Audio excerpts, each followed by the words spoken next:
বিসমিল্লাহির রহমানির রহিম। আসসালামু আলাইকুম ভাই, ভালো আছেন? হ্যাঁ, ভালো আছি। আগে একটু বাইরের রোগ সম্পর্কে আমি বলে নেই। বাইরের সমস্যা ছিল, আগে আমাদের এখানে আসছিল ফাইলসের সমস্যা নিয়ে। আল্লাহর রহমতে ফাইলস আমাদের এখানে ওষুধ খেয়ে সম্পূর্ণ ভালো হয়ে গেছেন। তো আমরা বাইরের কাছে সরাসরি জানবো মানে কিভাবে আমাদের এখানে খবরটা জানলো এবং কিভাবে আসলো এবং কিভাবে ভালো হইলো। জি সজল ভাই, তো আমাদের এখানে যে আপনাদের দেশের বাড়ি কোথায়? বরিশাল।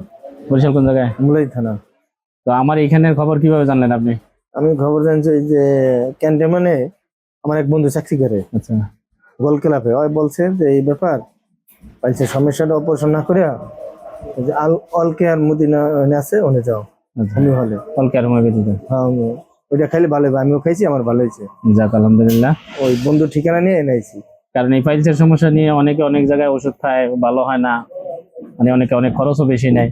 তো আমাদের এখানে খরচ কি বেশি গেছে আপনার? না, কমই। তারপর আমি ভালো হয়েছি, আল্লাহ দ্বারা লাখ শুকরিয়া। যাক আলহামদুলিল্লাহ।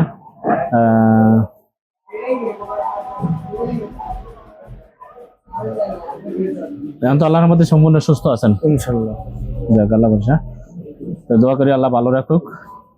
আপনিও দোয়া করবেন যাতে আমরা ভালো চিকিৎসা দিতে পারি সবসময়। ঠিক আছে, তাহলে ভালো থাকেন ভাই। আচ্ছা, আসসালামু আলাইকুম। আসসালামু আলাইকুম।